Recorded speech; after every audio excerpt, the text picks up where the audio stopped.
Hello. आज हम लोग प्रेजेंट इंडेफिनिट टेंस के बारे में सीखेंगे। बहुत ही इंपॉर्टेंट क्लास है। इसमें हिंदी वाक्य में क्रिया के साथ ता है, ते है, ती है लगा रहता है। जैसे शिक्षक हमें वर्ग में अंग्रेजी पढ़ाते हैं। सीता एक गाना गाती है। हम लोग मैदान में गेंद खेलते हैं। करीम बाजार जाता है। मेरी माँ मुझे डांटती है। मेरे पिताजी मुझे प्यार करते हैं। ये ता है, ते है, ती है, ये सब इसी का निशानी है। अगर हम लोग तय कर लेते हैं कि प्रेजेंट इंडेफिनिट टेंस का ये सेंटेंस है, यानी क्रिया प्लस ता है, ते है, ती है लगा हुआ है, तो फिर उसका नियम दो नियम है। पहला नियम, सब्जेक्ट अगर 3PS हो, थर्ड पर्सन सिंगुलर हो, तो पर्सन नंबर जानना बहुत जरूरी है। सब्जेक्ट का पर्सन नंबर नहीं जानेंगे तो टेंस संभव नहीं है। सब्जेक्ट का पर्सन नंबर जानना आवश्यक है, जिसमें जब सब्जेक्ट थर्ड पर्सन होगा तो third person singular number subject के साथ verb five plus verb five मतलब वर्ब प्लस एस, यानी वर्ब के साथ डस जुड़ने पर वर्ब के साथ एस या एस जुड़ जाता है। तो वर्ब प्लस एस याद रखिए, या तो वर्ब प्लस डस याद रखिए। जो वर्ब के साथ डस जुड़ने से वर्ब प्लस एस हो जाता है, एस या एस जुड़ जाता है वर्ब के साथ, और उसके बाद ऑब्जेक्ट, उसके बाद जो भी आ सकता है। इतना अगर सही कर लेंगे तो अंग्रेजी अपना टेंस गलत नहीं होगा। टेंस यहीं तक है। अब थर्ड पर्सन सिंगुलर नंबर अगर सब्जेक्ट हो तो आप तो वर्ब फाइव यूज करेंगे ही। अगर थर्ड पर्सन सिंगुलर नंबर ना हो तो क्या करेंगे? तो थर्ड पर्सन, ऐसे generally third person singular subject के बाद अतिरिक्त जो कोई जितने सब्जेक्ट है, सभी सब्जेक्ट के साथ वर्ब वन लगता है, उसके बाद ऑब्जेक्ट, उसके बाद कुछ भी आ सकता है। ये जानकारी बहुत आवश्यक है। वर्ब फाइव भी जानकारी जरूरी है, वर्ब वन भी पहचानना जरूरी है, और पर्सन नंबर 6 पर्सन नंबर होता है। First person singular, first person plural, second person singular, second person plural, third person singular यानी 3PS, और थर्ड पर्सन प्लूरल जो ये नहीं है। थर्ड पर्सन सिंगुलर यानी 3PS और थर्ड पर्सन प्लूरल जो इसमें आता है। थर्ड पर्सन प्लूरल इसमें आता है, first person singular plural, second person singular plural और थर्ड पर्सन प्लूरल इसके साथ आता है। और 3PS ये 5 है और ये अकेला है, इसके साथ लगता है भाग। कहने का मतलब प्रेजेंट इंडेफिनिट टेंस में वर्ब का दो रूप हम लोग को जानकारी रखना है। आसान है, आसान है। हम लोग सबको वर्ब वन तो सबको जानते हैं और वर्ब फाइव भी जानते हैं। वर्ब फाइव पर क्लास हम लोग कर चुके हैं। Verb plus S, verb plus verb one plus does जो बनता है वो एस और एस कुछ बढ़ता है, कहीं एस कहीं एस। कहने का मतलब वर्ब प्लस एस याद रखने के लिए, लेकिन वर्ब प्लस डज जुड़ने के बाद एस या एस बढ़ता है। तो ये वर्ब फाइव है। तो वर्ब फाइव थोड़ा ध्यान देना होगा, नहीं तो सीखना होगा, और क्या है, नया चीज तो सीखना पड़ता ही है। अब एक एग्जाम्पल ले लेंगे। जैसे शिक्षक हमें अंग्रेजी पढ़ाते हैं। अब इस सेंटेंस में हम subject verb object other time जो भी हो, सेंटेंस का जो रूप होता है, एलिमेंट्स होता है, सब तोड़ के देख लेंगे। पहले कौन पढ़ाते हैं तो शिक्षक, क्या करते हैं तो पढ़ाते हैं, क्या पढ़ाते हैं तो अंग्रेजी, किसको पढ़ाते हैं तो हमें। तो ये दोनों ऑब्जेक्ट है। अदर और टाइम यहाँ पर नहीं है इस वाक्य में, दोनों ऑब्जेक्ट है, सब्जेक्ट वर्ब और दो ऑब्जेक्ट। दो ऑब्जेक्ट में से ये लिविंग ऑब्जेक्ट है और ये नॉन लिविंग ऑब्जेक्ट है। तो इस बूट बना लेते हैं, इसको सजाना है सजावट के रूप में। जैसे शिक्षक पढ़ाते हैं वर्ब, हमें अंग्रेजी, हमें देखिए अंग्रेजी हमें लिखा जा सकता है, लेकिन ध्यान दीजिएगा कि लिविंग ऑब्जेक्ट जिससे व्यक्ति का बोध हो, जिस ऑब्जेक्ट ऑब्जेक्ट को भाषा का ज्ञान रहे, बोलचाल यानी आदमी का बोध हो, उसको हम लोग पहले रखेंगे, उसके बाद नॉन लिविंग को बाद में रखेंगे, और उसके बाद स्थान सूचक यानी प्लेस मेंशन ऑब्जेक्ट जो है इसके बाद हम लिखेंगे अगर रहे तो। ऐसे कोई भी सेंटेंस में मैक्सिमम 3 ऑब्जेक्ट रह सकता है, इसमें 2 ऑब्जेक्ट आया है, हमें और अंग्रेजी। अब इसका क्या करेंगे, कौन सा वर्ब लगाएंगे? तो सब्जेक्ट है शिक्षक। शिक्षक 3PS है या नहीं है जानकारी होना चाहिए। शिक्षक सिंगुलर है। शिक्षक कहने से एक शिक्षक का बोध होता है। शिक्षक सिंगुलर है और शिक्षक फर्स्ट पर्सन है, सेकंड पर्सन है या थर्ड पर्सन है।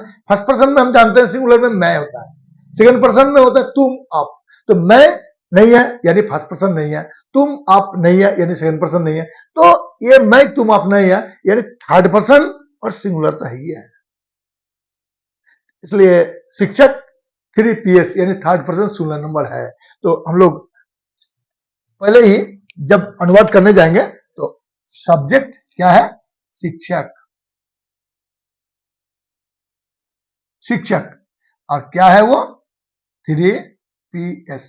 तब हम लोग का गलत नहीं होगा, जानकारी हो जाने, डिसीजन निश्चित कर लेंगे कि सब्जेक्ट क्या कौन पर्सन नंबर लगेगा। अगर 3PS है तो इसके साथ वर्ब 5 लगेगा। देखिए वर्ब 5 लगता है, तब वर्ब 5 लगेंगे तो शिक्षक दी टीचर और पढ़ाते हैं कि अंग्रेजी वर्ब 5, ये है वर्ब 5, ये है वर्ब 5, ये वर्ब 5 है आपका। तो दी टीचर टीचर्स हमें आस इंग्लिश आराम से। ये जो वर्ब 5 हम तय किए तो अपने मन से हम नहीं कर रहे हैं, यहाँ पर जो बताया गया वही हम किया है। ये टीचर्स के अंदर क्या क्या है? टीच है और डज है। अगर इसको तोड़ना चाहेंगे तो क्या होगा? जैसे teachers is equal to teach plus does. देखिए टीच प्लस डज, ये टीच प्रिंसिपल वर्ब है और डज ऑक्सिलरी वर्ब है। ये आप लोग वर्ब 5 में देखे हैं, सीखे हैं, जानते हैं होंगे, आप लोग देखे होंगे क्लास। तो टीचर्स मतलब टीच प्लस डज। ये जो टीच के साथ ईएस जुड़ गया तो ईएस का मतलब डज, थोड़ा ध्यान देना होगा। तो हम लोग क्या सीख लिए? अगर subject third person singular number होता है, सब्जेक्ट क्या है? शिक्षक थर्ड पर्सन सिंगुलर नंबर, तो उसके साथ वर्ब 5 यूज होगा। तो जानने के बाद हम वर्ब 5 का यूज किए हैं। इसलिए हम लोग कभी भी subject third person singular number हो तो उसके साथ वर्ब 5 ही यूज करेंगे। वर्ब 5 नहीं जानेंगे तो फिर गलत हो जाएगा। फिर देखेंगे जैसे 2 नंबर, करीम प्रतिदिन गेंद खेलता है। कौन खेलता है? करीम। क्या करता है? खेलता है। बाल क्या खेलता है? गेंद। कब खेलता है? प्रतिदिन। कहां खेलता है? नहीं जानते हैं। तो जितना है हम लोग देख लिए हैं कि सब्जेक्ट, वर्ब, ऑब्जेक्ट और टाइम हम लोग को मिला है। अब इस वुड के रूप में सजा लेंगे। जैसे करीम, वर्ब खेलता है, ऑब्जेक्ट गेंद और टाइम प्रतिदिन, ये आपका हम सजा लेंगे। इस वुड के रूप में सजा लेना ही बेहतर है, गलत नहीं होगा। अपना ढंग से नहीं करे, सबूत को मान के चले, वही ठीक है, गलत नहीं होगा। अब करीम का पर्सन नंबर, करीम एक नाम है। करीम कहने से एक व्यक्ति के, एक लड़का का बोध होता है। और करीम इस शब्द के अंदर मैं या तुम या आप मैंने फर्स्ट पर्सन मैं नहीं है, तुम आप मैंने सेकंड पर्सन नहीं है। तो फर्स्ट पर्सन सेकंड पर्सन नहीं है मतलब थर्ड पर्सन अनिवार्य रूप से है।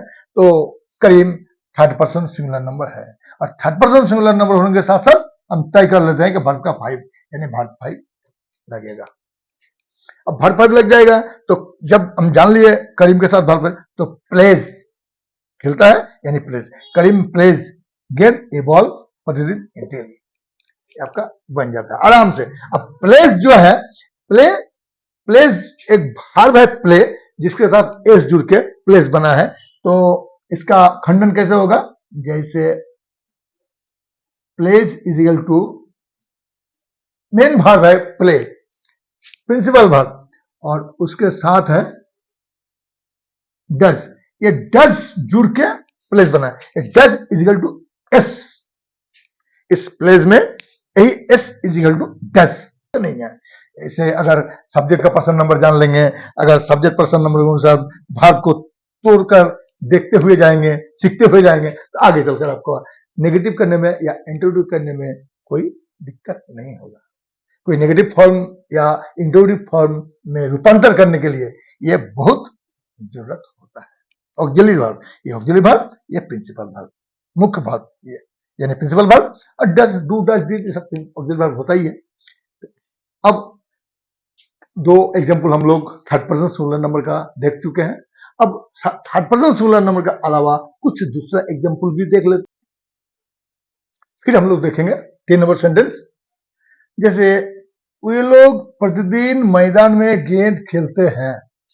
अब वे लोग सब्जेक्ट हैं, यहां दिखा दे संक्षेप में, वे लोग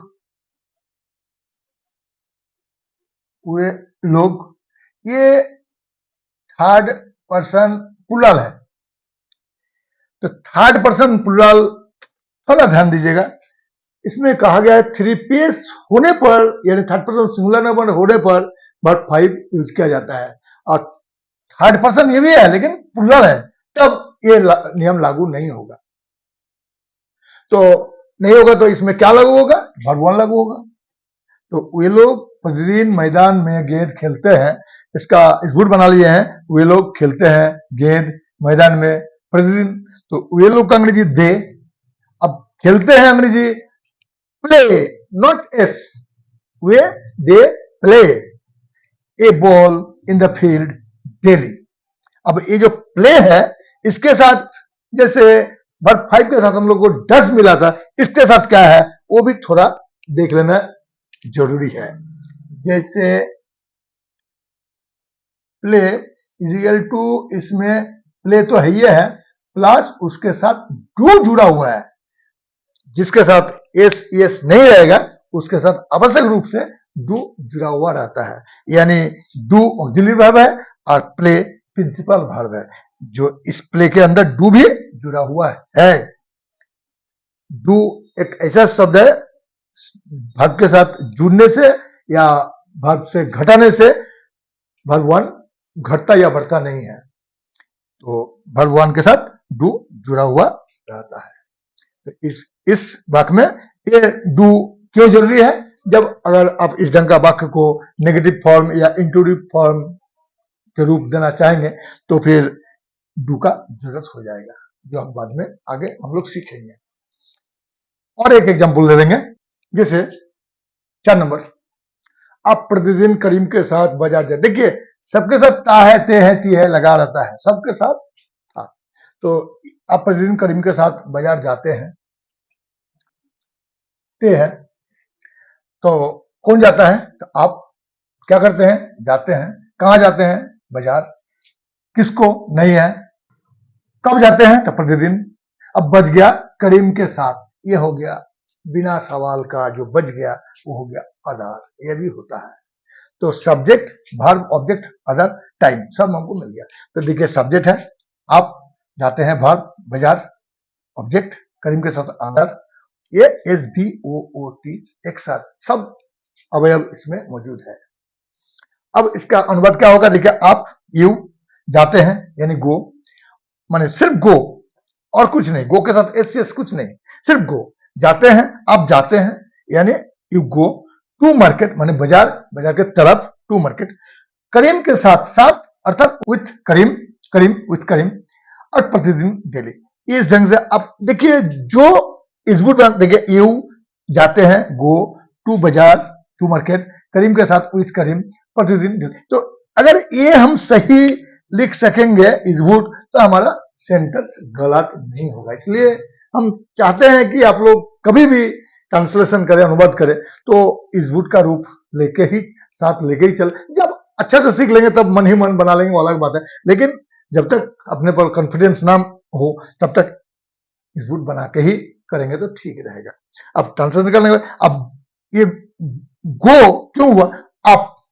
आप 3PS नहीं है, आप सेकंड पर्सन है, आप नहीं, तुम, आप सेकंड पर्सन में आता है।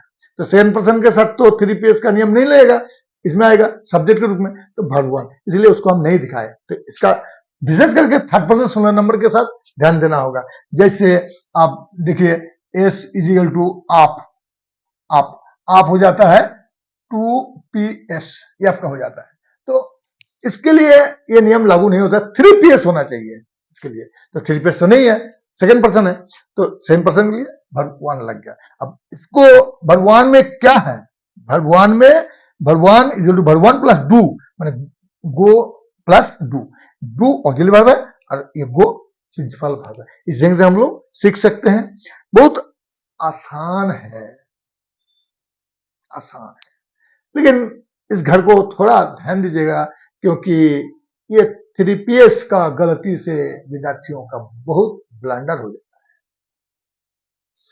इसलिए वर्ब वन सबको ही जानता है ठीक, लेकिन वर्ब फाइव कहाँ लगता है 3PS चयन करना, ये सिलेक्शन करना बड़ी बात है। अगर इसका सिलेक्शन में गलत हो जाएगा तो वर्ब फाइव नहीं बढ़ेगा, वर्ब फाइव नहीं बढ़ेगा तो सेंटेंस का अर्थ बदल जाएगा। इसलिए 3PS को अच्छा से समझना। प्रेजेंट टेंस का जो 4 रूप होते हैं, present indefinite, present continuous, present perfect, present perfect continuous, सब रूप में ये 3PS का नियम अलग अलग होता है, इसमें भी अलग नियम है। तो इस ढंग से हम लोग सीखेंगे। आज इतना ही।